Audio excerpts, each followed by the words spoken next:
Yeah, it's fine. Alright, so I'm gonna look down at my phone a lot because I'm trying to look at my notes. So if I'm looks like I'm not paying attention, I'm just trying to keep my train of thought. So don't hate me for it. Just better turn my webcam back on.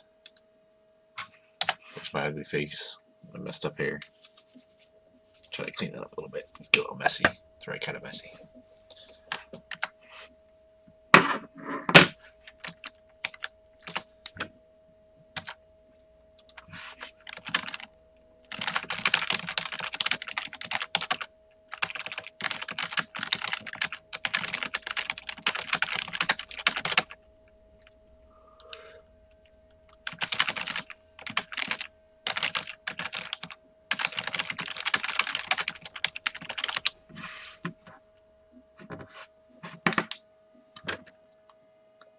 Alright, so hanging out at Magma.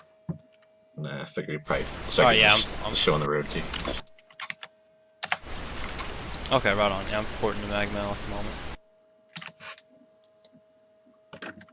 So first topic I wanted to be talking about, or what I wanted to cover, was to be basically the different types of realm versus realm, why you would do them, what constitutes as, I don't know, I don't really need to cover that, but benefits of, say, solo small man, what you can look forward to, good places to go if you're solo, what to expect if you're zerking, what your kind of roles would be in certain things, just kind of general stuff like that. So I guess I'll start off with my bias, which is playing solo. Um, I would say there's a lot of risk reward. If nothing else, it feels good to win a nice fight or two when you're alone, especially if you're killing multiples. So we'll say if nothing else, you play solo for a little shot in the ego. And just feel free to chime in with whatever. Um, and then you get more round points per kill than you would if you were grouped or in a even grouped at all. You take a significant amount more round points than typical. Um, it's a fairly frustrating play style, strictly because you are on your own, and this is a realm versus realm game.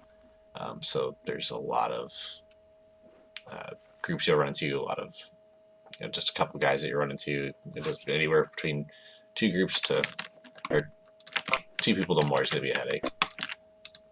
But it's just something you deal with. It's just you can't expect everybody to run around alone and just have good, clean, straight fights everywhere. So for that one, just take it for what it is. It's probably gonna be frustrating, but it's fun. Like I said, it's rewarding. You feel good about it. But don't expect it to be like a WoW arena where everything's fair and it's easy for you. Things like templates we talked about last week. You're gonna want to have a probably specific set of gear to be customized for that play style. Just again, watch the stream from last week. I'll explain all those ins and outs. Um, just generally, you want a lot of uses, a lot of stuff to keep you up, and of course, stuff to do burst DPS, just like anything else. But some of the uses are a little different. Solo spots, like places you can go to solo, where you occasionally see either a trickle of action or potentially more than you can handle depending on the time. Um, my spots are pretty bad. I either go to the rune keeps or the rune mazes, depending on how frisky I feel. Rune keeps are almost a death sentence. There's a lot of action there usually, so I probably run into a whole lot of bad dudes. Um, the towers themselves can be anywhere from you'll see a couple guys every 5-10 minutes to just a non-stop flow of people. And then our guest speaker for today is going to be Mr. CD for the win. So again, if you have anything to throw in, like where you go without telling any trade secrets, just feel free. Just say whatever you need to. I want it to be as open discussion as possible. Yeah, right on. As far as places to solo, I don't know. That's really random most of the time. It seems like, but just like Smack said mazes, and like on the way to the maze, like maybe boat drop-offs if you're a stealther. Yeah, and then some of the bridges leading to the docks are still kind of busy. So the West Cross Bridge sometimes gets some good foot traffic there. Same with what is it, the West Beano Bridge and the East Blood Bridge. Occasionally, depending on the day, you'll see some good foot traffic going there. Like I said, not a bad spot.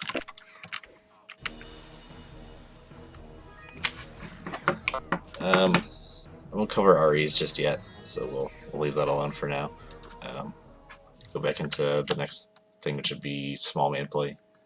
Kind of generally the same concept as solo. Obviously, you're working with someone else, so the group dynamic changes a little bit. And then you don't want to tie to orchard nippers because they're jerks. Yeah.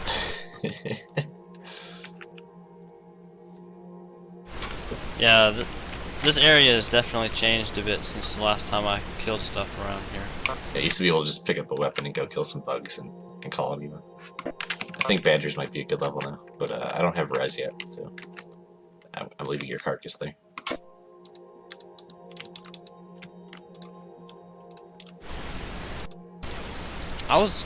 Do they still have that like Lobby DF looking dungeon? I think it had to be like 5 Maybe, or 6 like, to go get touch the into it. statue.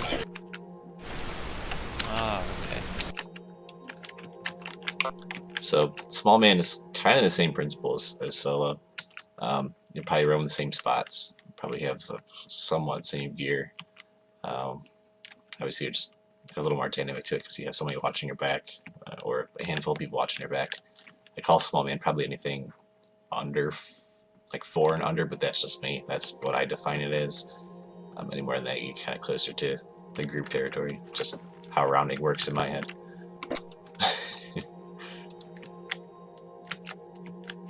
Really not too much to cover there. It's fairly identical to solo. I mean, you get the thrill out of killing greater numbers. You also have the benefit of killing lesser numbers, so it kind of feels good.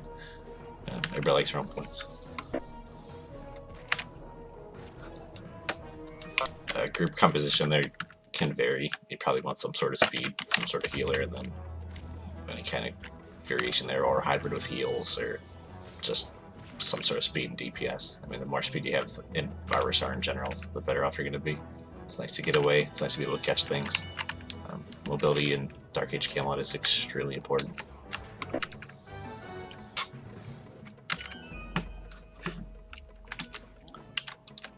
This is where I would like to have someone else chime in with the group play. There's what we'll call a couple different kinds of group play. There's the 8 versus 8 scene, which is guys looking for clean fights against another group of 8 people. They usually fight on Argamon, and they're treated like some sacred territory. If that's your thing, it's your thing. I'm not judging. Cool with it. I get it. But you know, if you're on Argamon, people might get mad if hit fights. It is what it is. Who cares? And there's your typical group, which will roam Agramon, mainland, which is anywhere in the frontiers. Really, that's kind of it. There's like 2 zones really for P vs P outside of DF, which I don't think there really are that group many groups that are on there. And then Lamp, which I don't think there really anybody runs there anymore either.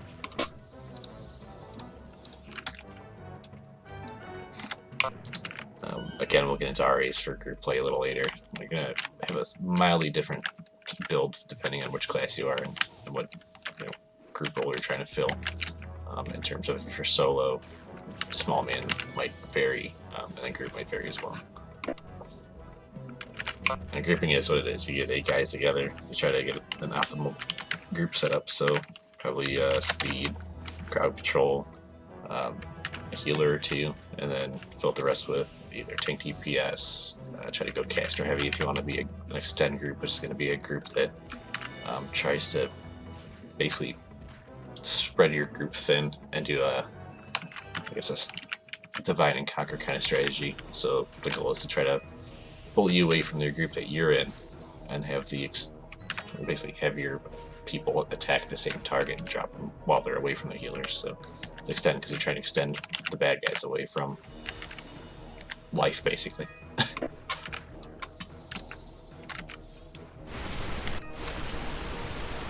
Yeah, I'm not as familiar with exact setups with like Alb and mid, so I'm mostly him. But just like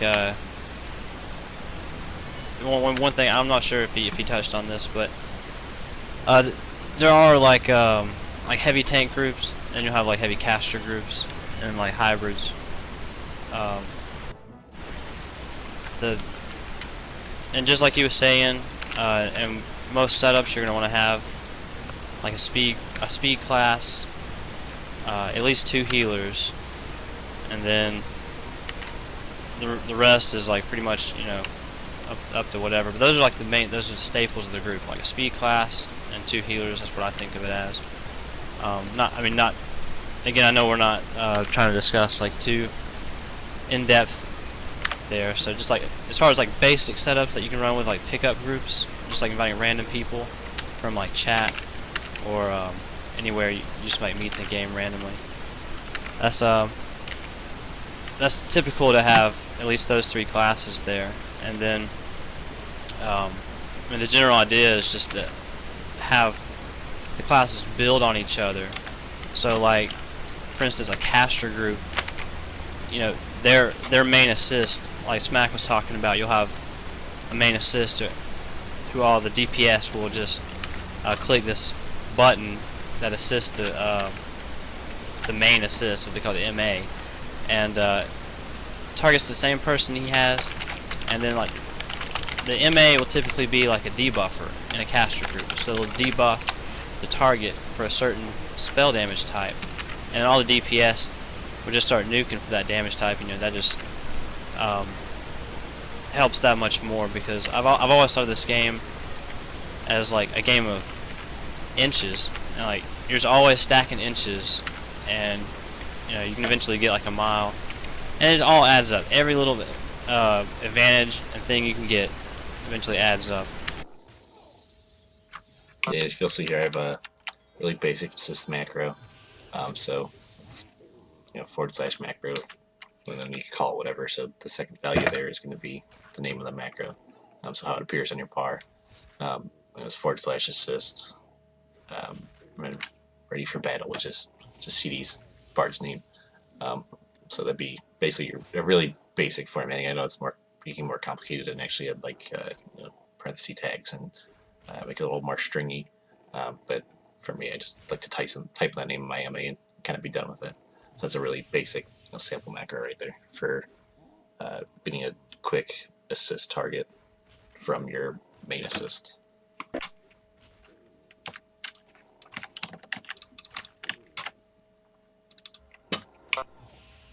And then I know we are talking about it, but generally in a group setting, handle target your same target as your main assist.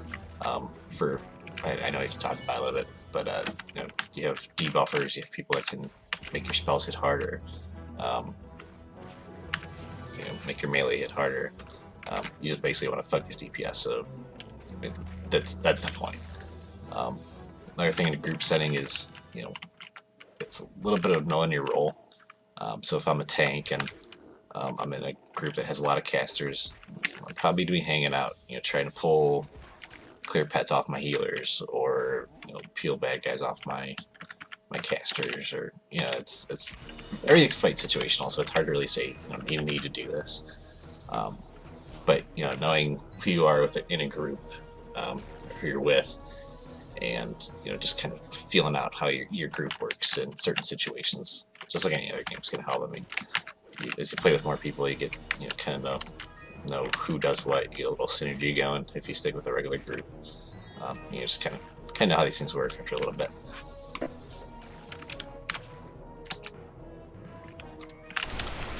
Yeah, that's actually the main thing that separates like the elite players from what they call the casuals, the pickup groups, is that they get into a rhythm because they play with each other constantly. They know how each other plays, it's I mean it's there's more than just like knowing what each class does. Like I mean you can know a lot about the game, but you know if you're grouped with these people you've never grouped before, then they may not be familiar with a certain aspect of your play style. But once they get used to it, and everybody gets used to it, then you kind of just get into a little system, and you can get rolling, and then you can even make like unorthodox setups work, like without optimal classes. Maybe even running only one healer. Like if you got a really good person on healer, and I mean that one really good veteran player on the healer may be able to carry like the whole group just running the night. I mean, obviously you're not going to win fights against ideal setups that know what they're doing, but you can still kill some people, and that's a win in most people's eyes. In pickup groups, like if you can at least kill somebody and get some RPs, like every time you make a run, that is like the main thing for a lot of people. A lot of people just enjoy having the good fights, and just like a lengthy fight. If it's a fair fight, like 8v8, and it goes on for a while, even if I don't kill anybody in my group, even my group does not kill anybody, I still consider some of those fights fun just because it's long, it's drawn out. There was a lot of time that went into that fight. Sometimes those long battles can be pretty fun. Yeah, I watched a Nordic fight yesterday that was 15 or 20 minutes. They had a group on group fight, and it just looked like it was never gonna end. It was fun to watch. It was just like, wow, you guys are ridiculous, and they eventually just broke off the fight and went their separate ways because it's just that good of a fight. It was way too stalemated. Oh yeah, that's pretty cool. I don't think I've ever been a part of that situation where the groups just decided to call it off. I watched it, so I wasn't any part of it. Another thing, just like any other game, I'm not gonna be judgmental, but don't be a jerk. Like some groups are, they're not gonna pan out as well as you want them to. Some will do the exact opposite. Just remember that everybody plays different. Everybody doesn't have the same mindset as you. Try to be a little open-minded to some of these things. I've had people where I've grouped with them one day, like, wow, you're really, really bad. You're killing me. You don't tell them that. You just kind of be nice about it, smile, and say, okay, well, it's time to go to bed. And you get kind of tired at that point, but be polite. Just remember that, one, everybody doesn't take the game as seriously as you might. Two, sometimes they might take it more seriously. Remember, everybody's different. Same thing for really all of the Dark Age came out play styles. Just be open-minded.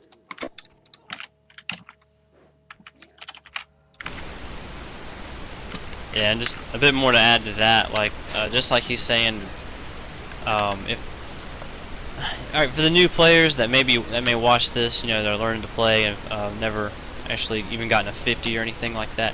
One thing you may find out is that just about everybody that plays this game has been playing for a long time. Like everybody's been playing for a long time.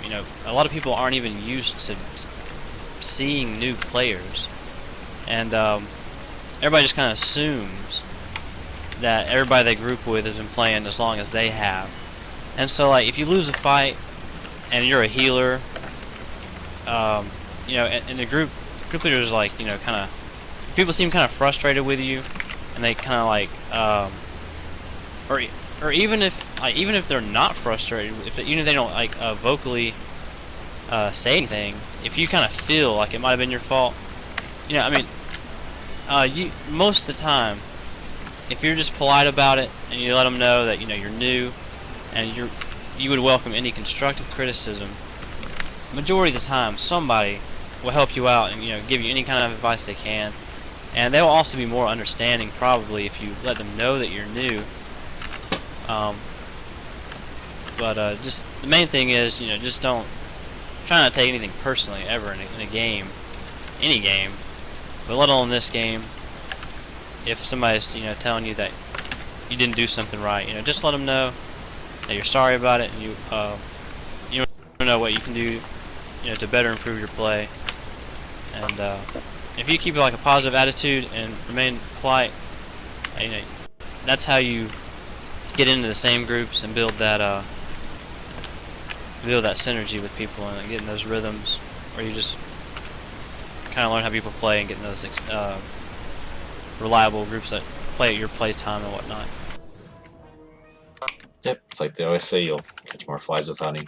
So just be new, be new. Embrace it. It is what it is. Everybody's new. We all start off new at one point. It's cliche, but it is what it is. Politeness will definitely make up for that, though. I know on the forums we always joke about how everybody's a jerk and this and that, but overall I think we have a really good community. So people are usually very understanding if you say, hey, this is my first day. How do I do this? Or, sorry, I couldn't, I have no idea what the hell I'm doing. Just stuff like that. Just communicate like anything else. Not to be all psychology about it, but communication is important. And what to expect from people is huge. It's no different in Dark Age of Camelot.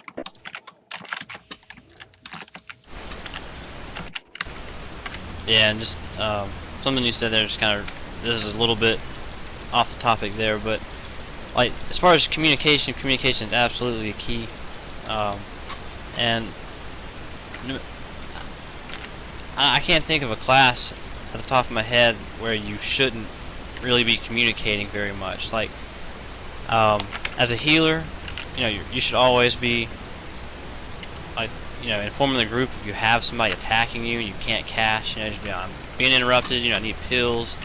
You should be calling for help like that. If you're the main assist, you should be talking more than anybody else, and you should just be basically just calling target, when to switch targets. If that needs to happen. But everybody in the group, like if you watch some of the 8v8 groups, like if you watch their videos, if they have vent going, sometimes it just sounds like a madhouse because everybody is just saying random stuff. You probably won't even be able to tell what's going on just because they're using all kinds of crazy terminology. But once you actually understand the game and kind of understand what the different MLs and all that good stuff does, it becomes a lot easier when you hear stuff like I need sauce or something crazy. I know that may throw a lot of new players off. But like I said, my main point is just be vocal and pay attention to what other people are saying during the fights. If the pure speed class or whoever's driving calls to pull off and reset the fight or kite, listen to that person over anybody else. Whoever's driving the group, they have the authority. You should always be taking their word over everybody else. Just a little side note there, driving a group is very frustrating, so if nothing else, just be polite by listening. I think that's one of the main reasons it's partially hard to get a group in Dark Age Camelot. There's a lot of people that want groups, but that one person that has to lead it, it's a tough seat, for sure.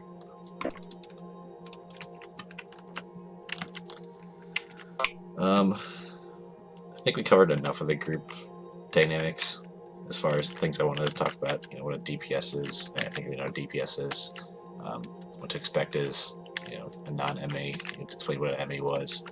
And it's good enough. And we don't need to get all fancy about it. I guess the last part would be to talk about the bread and butter. The Zergit. I'll get there in 1 sec. Let me train real quick. Sorry. Yeah, I'm looking for my trainer.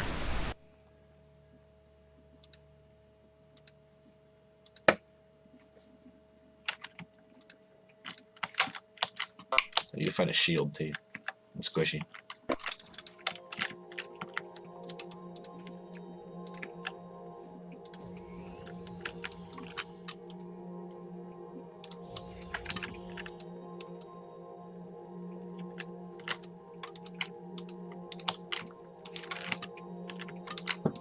I think we could talk to the quartermaster at this point too. Buy some gear.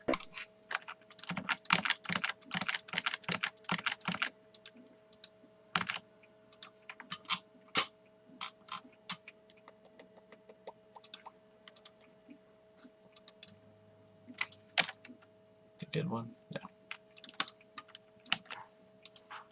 No. Dark Mace, Spike Mace. Spike Mace. Is there a shield here somewhere? Oh yeah. We got shields. And I'm gonna be broke soon. Get some sleeves,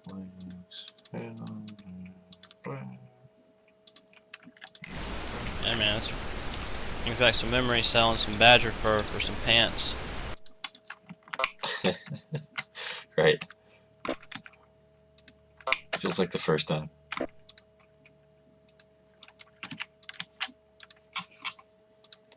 Alright, so go to the Zerg.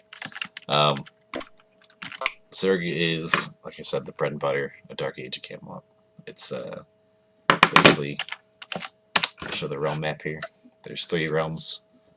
Obviously Hibernia, Midgard, and Albion. And what we're looking at on the map is going to be the frontier. So the frontier is like contested land. I know, we're going to get to the basics. Contested land that has basically property, which is keeps and towers that you'll fight over to potentially, hopefully, get a relic. A relic is a item that you keep after you take it. You keep it in one of your keeps, which can be stolen back at basically any given point. That gives your entire realm a 10% bonus to either strength, which is all your melee styles, or power, which is any spell, healing, damage spell, anything at all. If you have your own relics, so if I pull up the relic screen here, you'll see that Hibernia has both of its relics in Albion, which means we don't have our relics. Albion, however, does. So it says Albion relics, the strength and power are both in Albion. So without those, they don't get the benefits of the other relics. It goes the same for us. So you have to have your own strength relic to get the benefits of Midgard or Hibernia strength relics. As you can see, there's 6 relics in total, and that's a maximum bonus of 20% either damage to melee or spell damage or healing. So Zergs are basically, we'll just say I wanted to get a whole bunch of people together. I'd start a battle group, which basically is a realm-wide chat that anybody can talk in if I let them, to organize where we want to go, keep track of groups, just kind of manage from there. Obviously, I want to start off with a group. That way, I have my core group of people that I want to go take stuff with, and then we'll do so.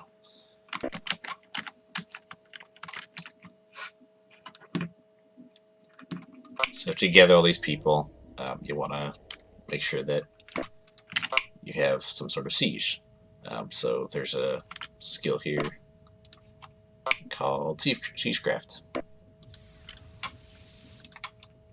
And I'm using Siegecraft to build rams, catapults, trebuchets, a variety of other things, but basically siege weapons. I'm going to use those siege weapons to basically... Sorry, I got distracted there for a second. To either knock down the doors of an opposing realm, or knock down their tower, or bust a hole in their keep. I think from what I was told, mind you, I haven't done this in a long time, so just take it with a grain of salt. You need at least 500 siege crafting to deploy the higher end siege items like siege tents and things of the sort. It's actually, it does take like more for the siege tent, like 500 or so, but for the rams, it only takes like 300 or so. It's actually not very much for deploying the rams. Yeah, I mean, you can still technically make rams and other stuff, but the amount of damage it can take and does is drastically reduced.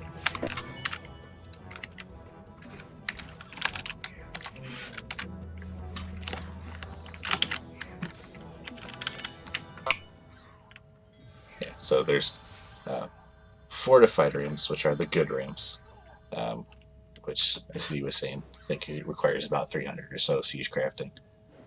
That's the top of the line ram. Gives you all the good damage and can take some hits. How many people can fit in a ram? Is it 8 or 12? Really pushing my memory here. I'm sorry. I don't know. That's actually a good question. I've never counted. But yeah, it's at least 8.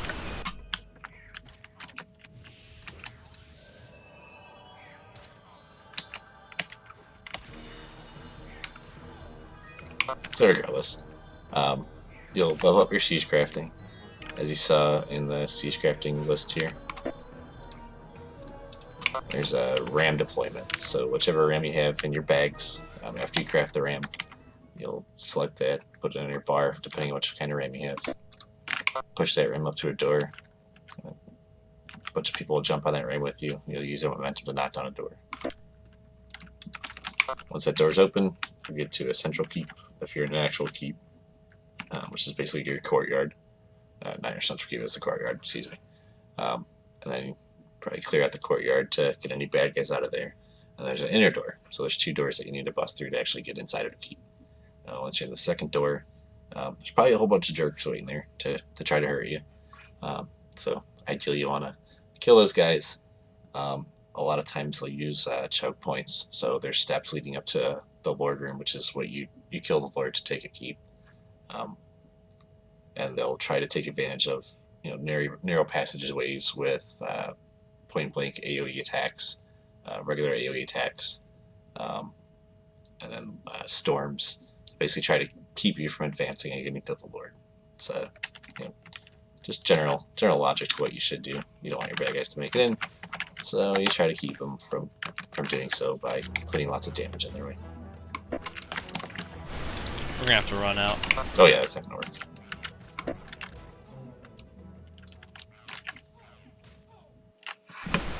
All the stuff was a little bit lower level in here. Sorry. That's alright. I mean, it's still killable. We just probably can't deal with AIDS.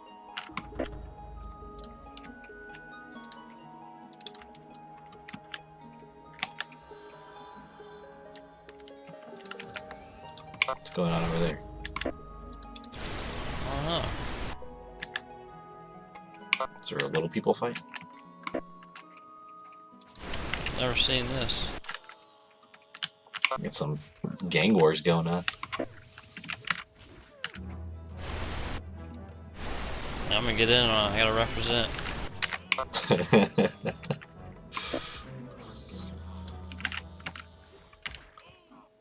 Alright, so going back to the Zerg Wars. There'll be times when you get some crazy battles. There'll be other times where you're just knocking down doors. Just like everything else, like we were talking about. Just take the good with the bad. And don't have a bad attitude about it, because every day's different. You never know.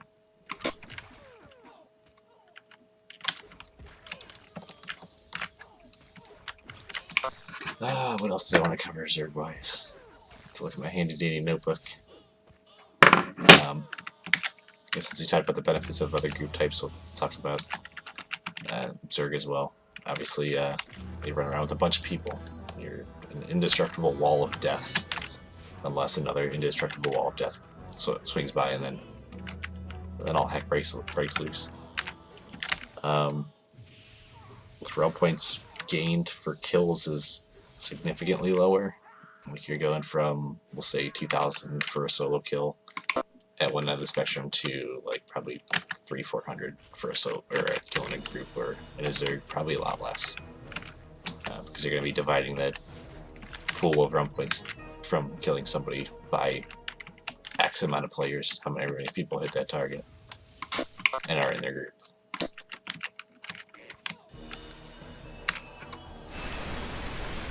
Just a side note on that, I believe a commonly used class in Zergs are like are healers, because obviously you get the heal RPs. Then also the main healers that do the buffing. If you can get one shear off, on the target, when it dies, no matter who killed it, I think you get like exponentially more RPs. So a lot of people will kind of Zerg surf, just kind of run around with the big crowds out in NF, just to kind of gain some realm rank. And there's like nothing wrong with that. I mean, everybody plays their own way. Like there's some people want to get some realm rank and then maybe try out like an 8-man or soloing or something. But that's an easy way to do it, is to run with Zerg. Especially if you are a healer and or a main buffing class. Oh yeah, it's definitely an honest living.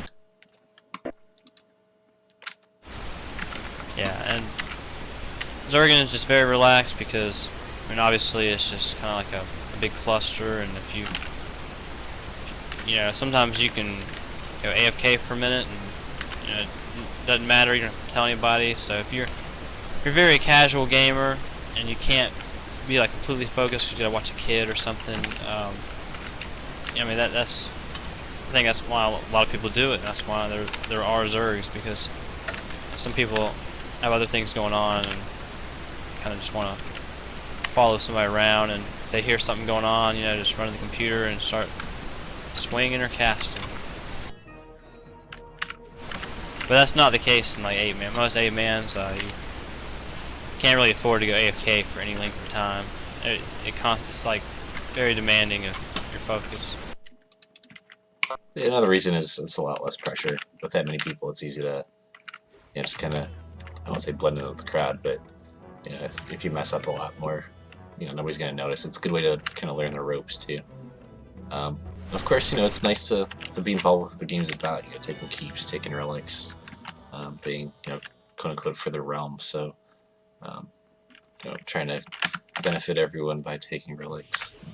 Just taking pride in ownership. So owning your keeps, owning your towers, beating the bejesus out of some mids. Whatever floats your boat. I would say that of the 4 playstyles, there's nothing wrong with any of them. Try to branch out, get a feel for everything, enjoy it. There's so many different ways and perspectives to Dark Age of Camelot. So there's a lot to do. Do it all. Have at it. Have fun with it.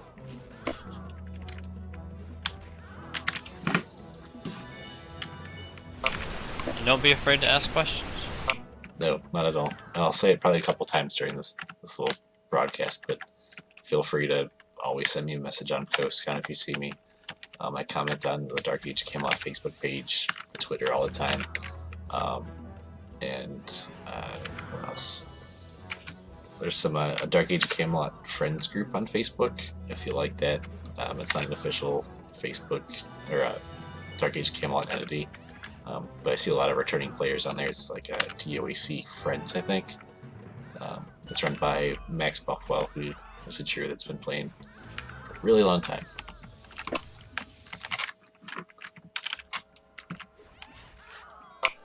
But my name on post count is Smakadop, which is the same as the Twitch stream name. I'll write it out real quick. And I'm going to drop CD's tag real quick too.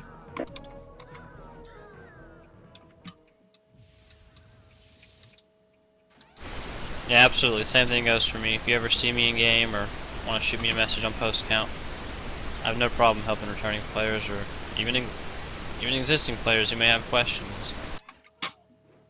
Absolutely. I got a couple of private messages already from the last podcast. I love it. I like to help people. It makes me kind of selfish, but it makes me feel good. I like to help. It makes me feel like I have value. So feed my ego a little bit. Throw me a cookie. Throw me questions. I like it. I'm not going to say I'm a bucket of knowledge and I'll help you with everything, or I can't help you with anything, but I'll try, or I could point you in the right direction if nothing else.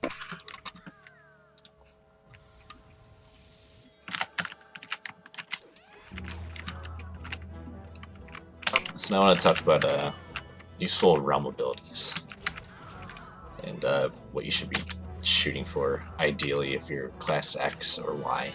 I'm not going to get into more complicated ones like a Veilwalker. I mean, depending on your role, you're gonna have the same kind of thing, but I don't want to deviate into talking about class specific more so than archetype specific things.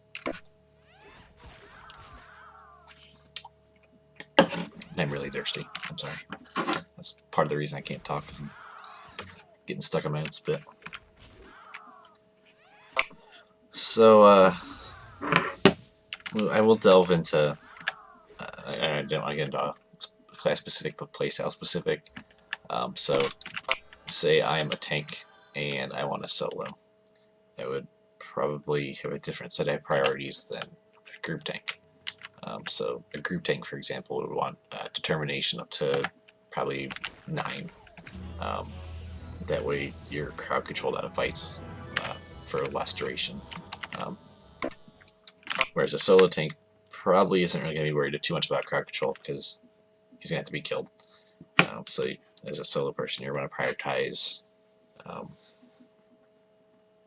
your stuff like IP, which is ignore pain, which is basically a heal, or Purge, which is everybody should get. I'll cover that a little later. So I'll leave Purge out for now, just because everyone should have Purge in some facet. Like CD just said there, everyone should have at least the Long Wind 1, because, again, like I said before, mobility is very important. Long Wind makes you expend less endurance when you're sprinting, which makes you faster. So you like endurance, you like running, you like speed. It's a big deal. And I guess I'll just say again, Purge, Purge, Purge, Purge, and Purge. It's huge. Yeah, also just note that when it comes to RAs, there are 2 different kinds. You have what we call passives, what we call active RAs. So obviously, as you may be able to guess, passives just kind of exist all the time and just kind of benefit you. I mean, there may be only certain situations where the bonus benefits you, but the bonus is always going. And then you have active RAs like Purge. That may be on a timer, and you actually have to like click it or press the button for it to actually use the ability. And a lot of these things are going to be like kind of, fill yourself out for how you play. Like, for example, I'm a caster. I'm going to kind of have the same caster RAs. They're going to be mostly passives. I'll get something like Purge, like Purge 2 or 3. And then from there, I'd go, I don't know, if I feel I'm kind of squishy, I'll go Physical Defense, which is a passive RA that makes me take less physical damage. So if you hit me with a sword, it's not going to hurt me as much. But regardless if you're a caster or healer, if you are a dex-based class, or if you're casting spells, there are certain dexterity, I guess, points that you want to reach to impact your casting speed significantly. The highest of which I believe is 392 dex for pretty much all classes. I would look at the character planner, which I'm pretty sure I posted a link to in the last stream. If nothing else, it's on the post-con post I have there for it. It'll tell you what your breakpoints are for a particular spell. So ideally, if I'm, we'll say a druid, I need 368 dex to make sure that my particular heal is going to cast this pretty much as fast as I can. So for cleric or druid or eldritch or whatever the case is, I'm going to want to get long wind, and for me, I'll prioritize augmented dex to increase my dex to whatever that breakpoint is. That way I cast as fast as I can, and then start subsidizing in physical defense or mastery of magery or wild power, just to increase my damage. So first it's about endurance and getting places. Next it's about cast speed, because getting the jump on somebody when you're casting in a game that has hard interrupts, which means once you hit me I can't cast, is very important. So cast speed is pretty clutch. And then Purge,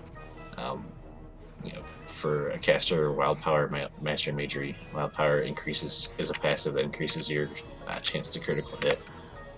Mastery Magery, it just outright increases your magical damage. You want to get something like that. for a healer. It's kind of really flexible. Same general principle, get long wind, get Ogdex. And then I like to get Purge afterwards, and then on a true healer, get Divine Intervention, which is an active RA that's more or less a pool of free healing. That's just me. That's my personal feeling. I like to have heals in a bind that I can just put up if I have somebody interrupting me, or if I'm just not really in a good position to get in some solid heals, or one of my instants are down, or whatever the case may be. It's nice to have options.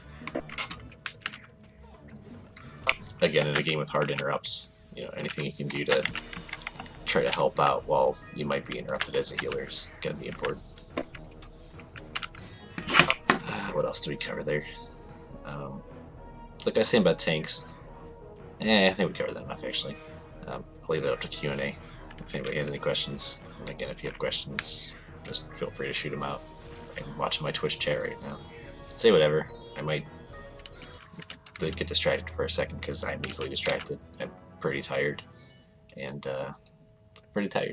so I apologize for that. I apologize for my stumbly voice and everything else that goes with it. But just ask questions, whatever the case is. And I'm gonna bow out of what we want to talk about for assassin RAs. I think there's somebody here that might be a little more qualified for that subject. So go. Is there a particular assassin being asked about? Just keep it general. So we'll say I'll give you a nightshade. I'll throw you a softball.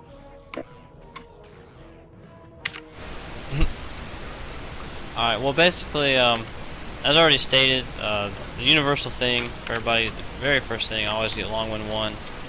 After that, for a nightshade, I would highly recommend building up Moss, Mastery of Stealth, as quick as possible. Again, as you may have already stated, like it is going to widely vary on the advice and information you get on players when it comes to specs and RAs. Just because everybody has a different play style.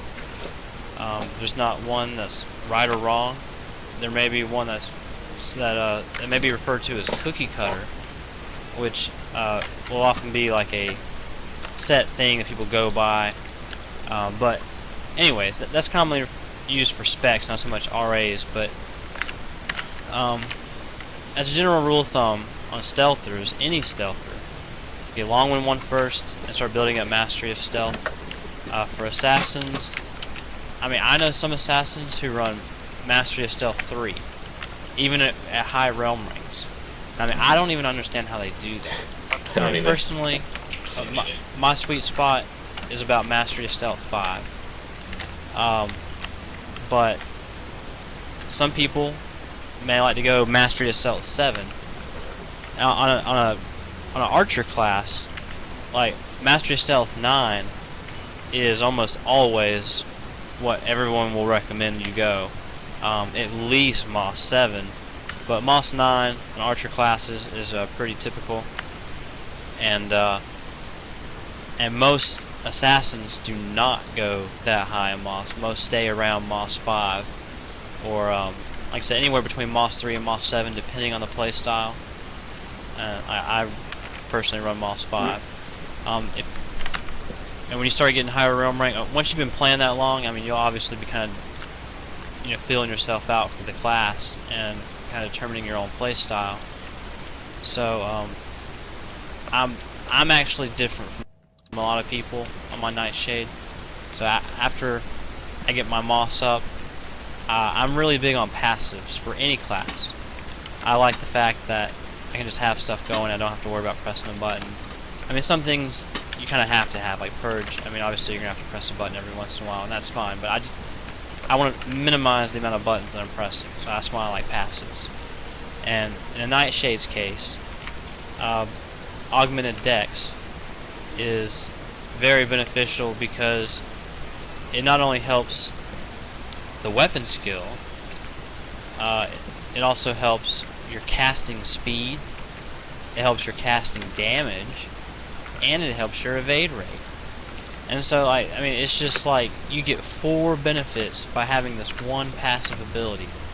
And I mean, the same thing isn't going to work out for all classes. Like, Ogdex isn't going to work out the same way for Shadow Blades, because Shadow Blades don't even get magic for one thing.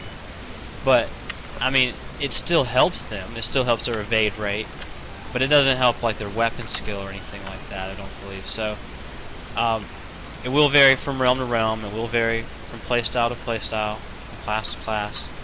But again, just to kind of remind you, I'm being asked about Nightshade in particular, so that's why I'm saying Ogdex would be the next thing after Mastery of Stealth. But again, one thing I was going to mention is one thing I was bad about when I first started playing this game and I started getting realm points. I would always like kind of forget to spend my spendable realm points, and I would just kind of accumulate them.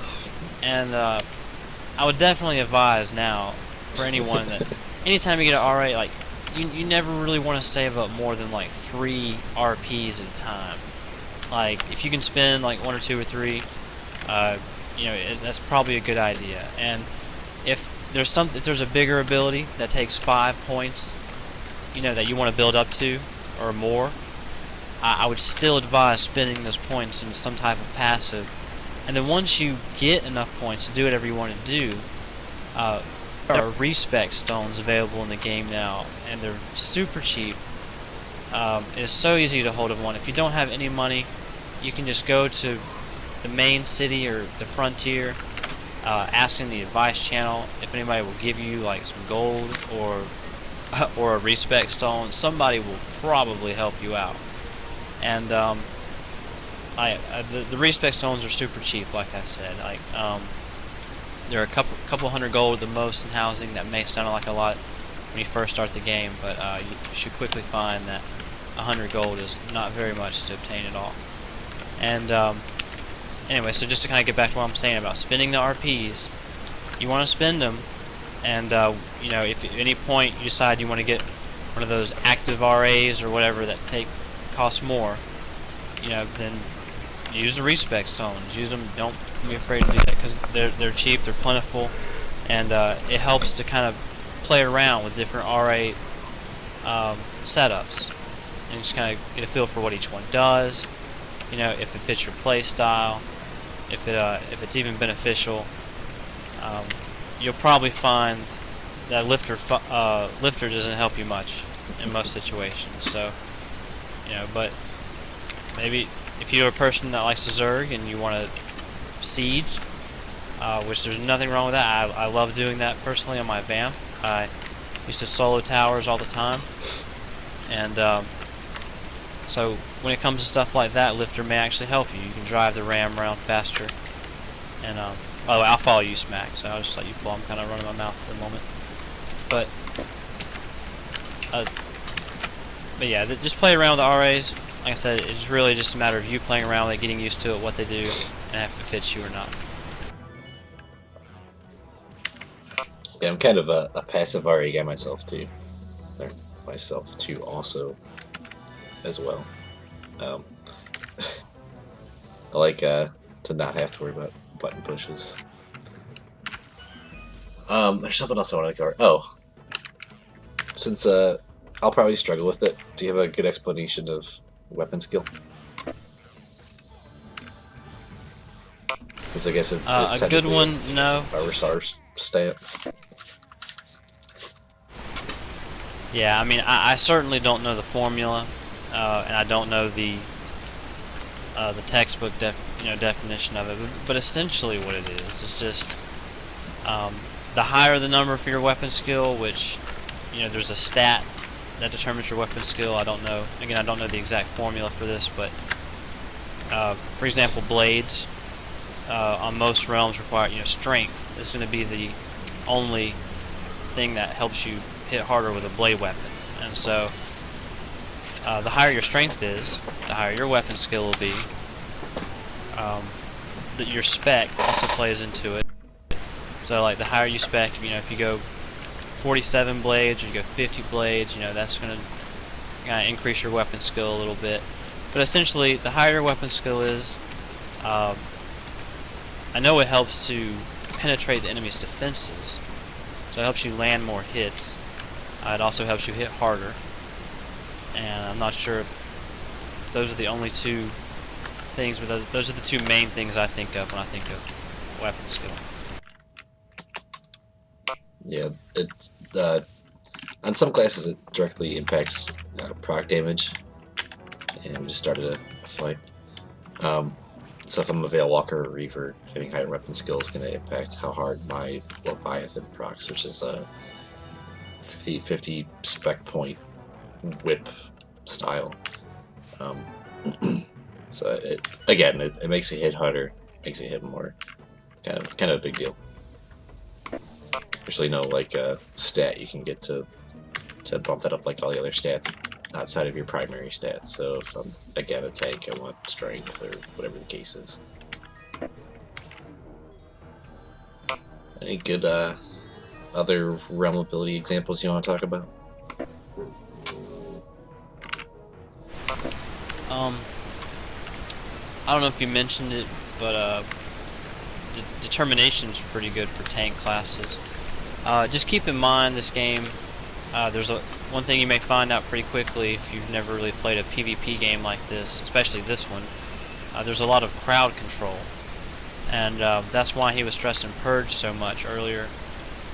Is because you'll quickly learn that during most fights you're either going to get mesmerized, stunned, rooted, snared, or probably at the moment. But those are like, you know, those are all common CCs or crowd control that you might find yourself in or putting someone in Frontier.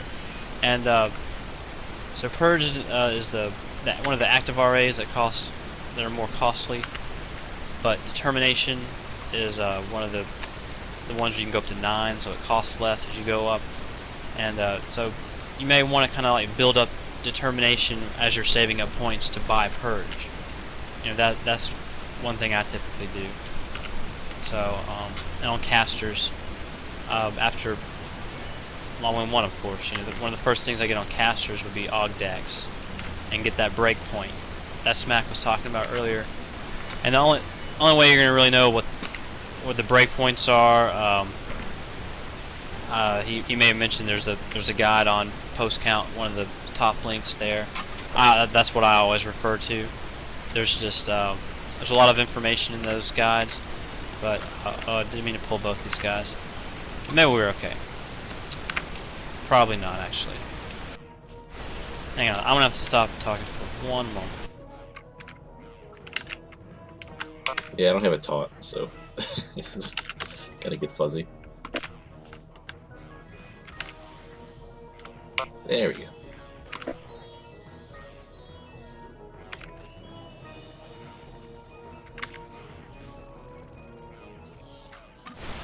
Oh, it's like 1 second too late on that, sorry. Well, that's a bummer. That's fine. A little less train and stuff. Oh, crap. Yeah, I'm gonna release City to get my yeah. my free piece. Me too. But just to complete my thought real quick, on casters, I typically get the Ogdex, there's breakpoints, guides on post count. There's one at the top that's what we call a sticky. It's always stuck at the top. You can find it pretty easily. And anyways, it has drop downs. You'll find the different cast speed percentages for the TOA bonuses. Like there'll be 10% cast speed, which is the max. That's what your template should have anyway. So that'll be usually the one you check. That's just a battleground character. But anyways, the Dex breakpoints, like you said, the highest one's about 392. So you can kind of judge that to use your Ogdex, and then don't forget about the beginning points you spent when you created your character. You can modify that now. That wasn't always a thing, so if you're a returning player, then maybe one thing you're happy to find out. You can redo your starting points, and that way you can kind of you can spend the RPs more freely.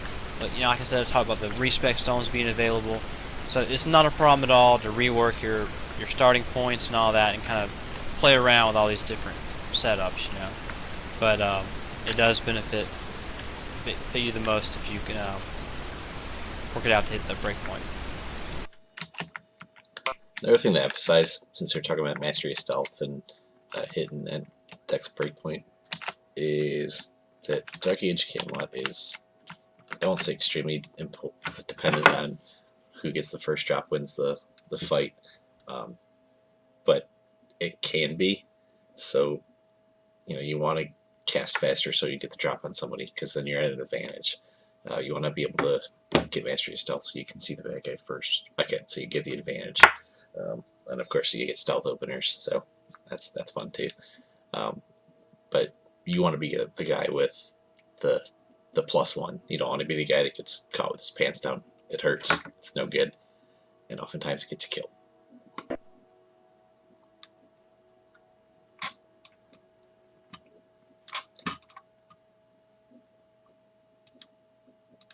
And when you're ready, we'll go back to Magmill.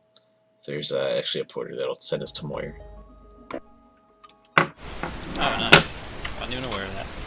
Yeah, I'm coming back right now. I learned that last stream.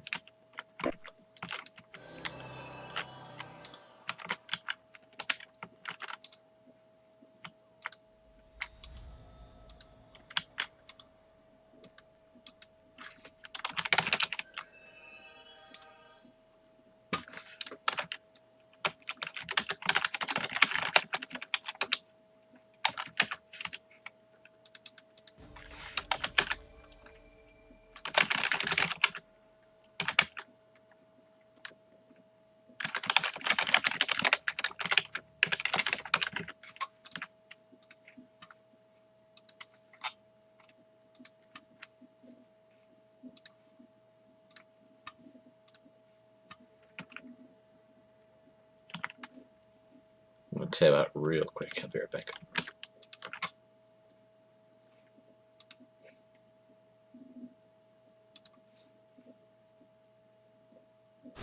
Let me buy the buffs real quick. Sell some of these things.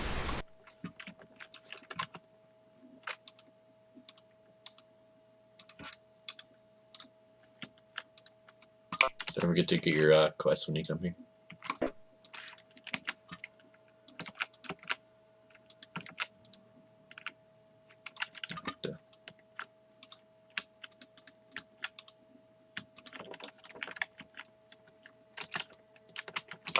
So, realm rank 5 ability wise, we'll just touch on that like real quick because it's going to be. We don't want to go too long. It's already been about an hour, so time flies.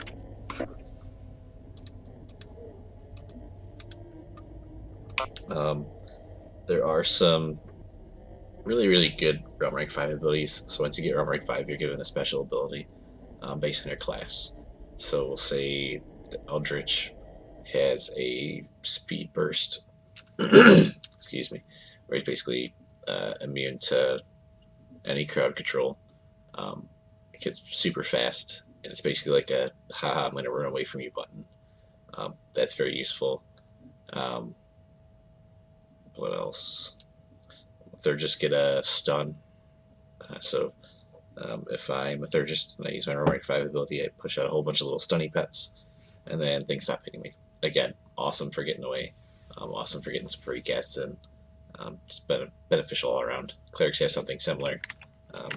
Kind of a big deal.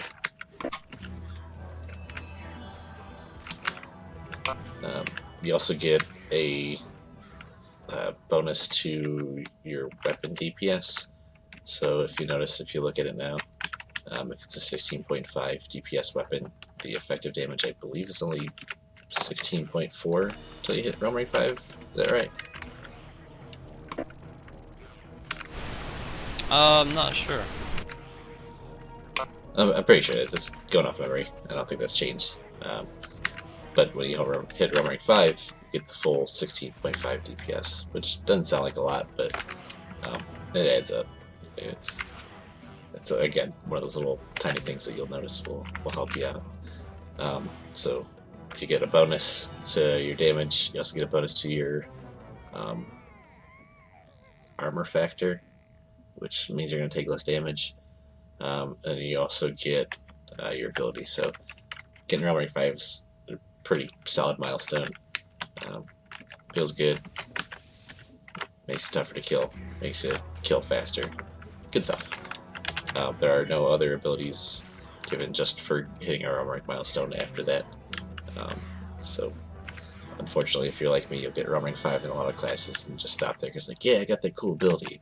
So I'll try it out 3 or 4 times and then just forget that character exists. I do that a lot. I forget to use it a lot of time when I first get it. Oh yeah. Like the first couple runs, I'll remember it, and the next time I play, I'm like, oh yeah, I'm still 4L3 or whatever I was 3 weeks ago, and I had all the stuff infused into my brain on how I'm going to play this class. So I forget to do it a lot.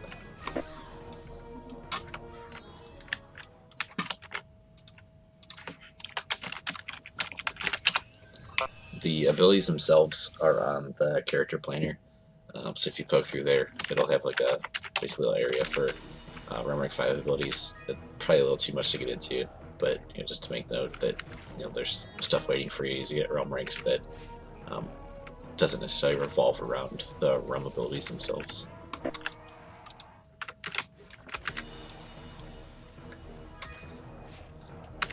I think that's kind of it about for those things. I wanted to cover side stun and back stun. Um, landing it and avoiding it. I might just break that off into a smaller substream and just link it on here. So that could be like I don't know, a side note stream. I'll put it in the same thread. I'll kind of advertise it the same. I'll make sure I bump the thread. Just look out for that. I should have it up in the next couple days. I think I don't want to make this to go any longer than it needs to because I don't want to basically test anybody's patience. So it's already been about an hour or so. I don't want the stream to be, anybody watching on YouTube or whatever doesn't want to have to go through 40 minutes of junk to get to what they're looking for. That is bad, not that I don't like talking. We could do this all day, but yeah, I want to keep people engaged.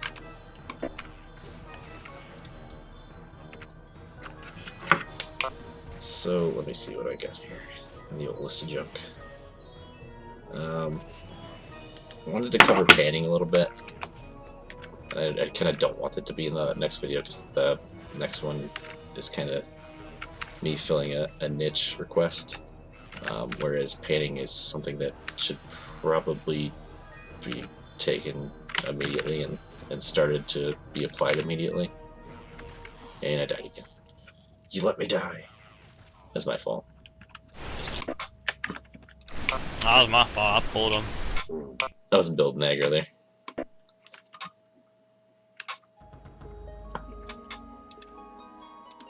So panning. If we look at our command bar here, you'll see your list of little doohickeys with a bunch of options.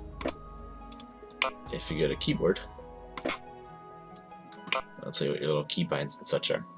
So what I like to do to help me pan is I have a button to reset my mouse to set it back to the default, or not my mouse, but my view. So it sets it back to whatever it is when you log in. And I also have a basically set up for my left click to pan, which allows me to look around. So if we poke through here, scroll down a little bit.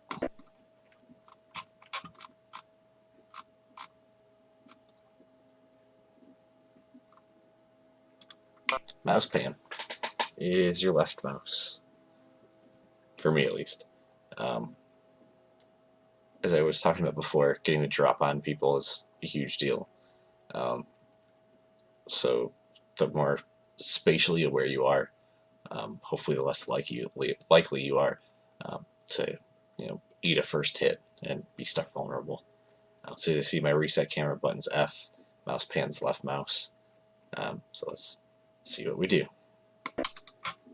So this will be kind of hard to type, or not type, but explain and show at the same time, since my push to talk button is going to be my middle mouse button, and obviously my pan's my left. So as you see here, I'm panning, I'm looking around, so spatially aware. I can see that there's a wanderer behind me. I can't see that. But if I push F to reset my camera, I can look right back in front of me. So I can see where I am here, reset it to go back to the front, keep an eye basically in all axes, so I can see where everything is at any given point. I have a bad habit of myself to try to, well, I don't try, but I tunnel vision when I'm in the middle of a fight, especially if it's a clean 1v1, because I get so enthralled in it that I will stop to pan, or I'll stop panning.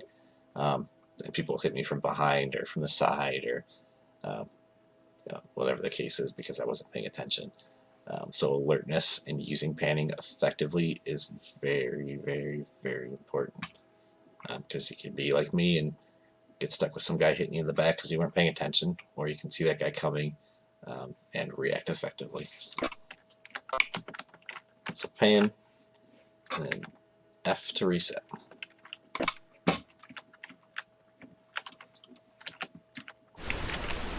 I was gone link dead, by the way, when I'm back in game. I'll go back. I think we're going to wrap it up, so if you want to hang out, just keep leveling these guys to fill some stream time, that's cool. If you want to go to sleep or whatever it is, then feel free. Just going to do closing statements after I go over mouse moving. That's another kind of important thing. And then we should be good. Yeah, right on. I'll probably kind of stick around, just kind of hear you out, but I probably won't chime in unless I have something I feel is important.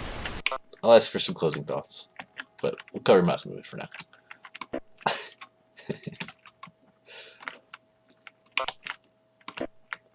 Alright, so mouse moving. There's a lot of people that when they start off, you want to use your A and D keys to spin, or to go forward or backward. I still keep forward and backward on W and S, but in a game with positional styles, which I mean other games have too, but positional styles are kind of good. I mean, on purpose. So a lot of times stun is on a side style or a back style, and keyboard turning is going to make it really hard for you to get there and land those. Or if you do land a stun off, say, a block or whatever the case is, you're going to have to walk over here and then face, or it's just a clunky movement system if you're trying to use the A and D keys to move. So by default, your right click should be set to not really pan. It keeps your viewpoint centered on your line of sight, your direct view, but also moves your character with it. So if you see, I'll stick this random person here. I won't stick them, but I'll use them as a focal point. So I can use this mouse move combined with the strafe keys, which is going to be probably a big no-no, to basically keep my eye on this person at all times. So you don't really want to strafe in the middle of melee combat, not only because it'll probably get you killed sometimes, but it will also cause you to miss styles. The game was intentionally coded with basically something that says you're strafing in combat and you miss as a result, something along those lines. So it could cost you a melee style. But mouse moving is going to be pretty important. Gives you more flexible, quick ability to move around, and then it's less clunky than, so you see how much slower I turn now as opposed to here. Just the proof's in the pudding. It's a lot faster.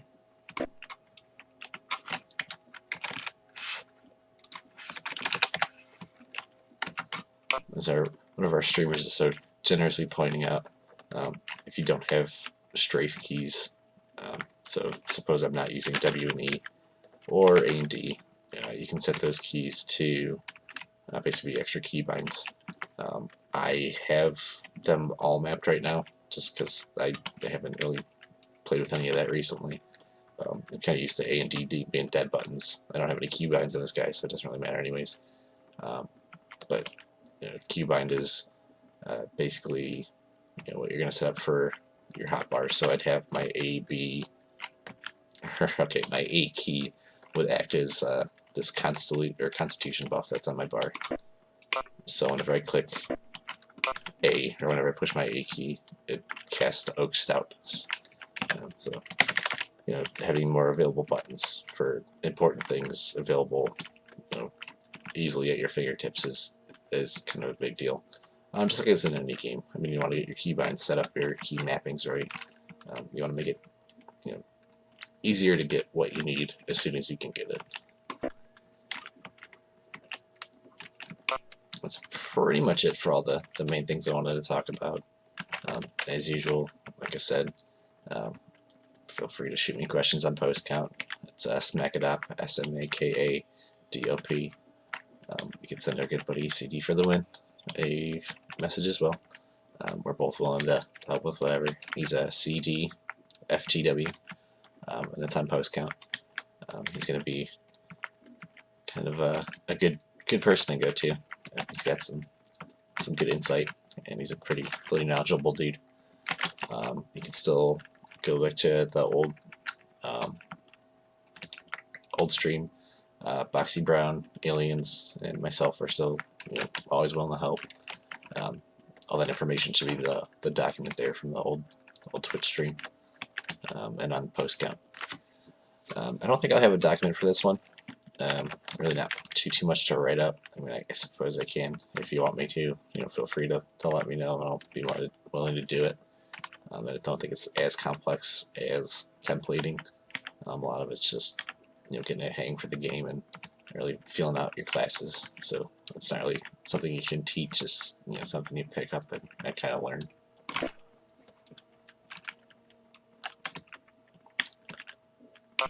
So I will ask for closing arguments from Mr. CD for the. Well, I don't really have a whole lot else to add to what we've already discussed thus far, but I would like to quickly thank you for hosting this and allowing me to participate and play along. And I'd also like to thank anybody who's watching this, who may be a new player, actually trying to get the game a chance. If you're willing to give the game a chance, then that's why you'll find so many people willing to help you out and give you the time to see if if you're actually interested and will stick around. But thanks again for both to everybody watching, and especially to Smack for putting this together. Well, thanks for showing up, and also to new players. The game will get what you put into it. I'm not gonna say go crazy and spend your entire life on it, but it's more rewarding as you start. As you keep playing, it won't let you down. As far as I'm concerned, it could be because I'm extremely biased and I love this game and I've been playing it since for the past 14 years. But it's still to me one of the best games I've played, and I've played a lot of games because I have what we'll just call an issue. So it's hard to beat. Thanks for coming along, co-hosting with me. Feel free to pop in whenever. I'll let you know when the next ones are going to be. If you're available, we'll do that. I appreciate it. Thanks for your insight and your help. Well, that should be it. Yeah, absolutely. Y'all have a good night. Have a good night, everyone.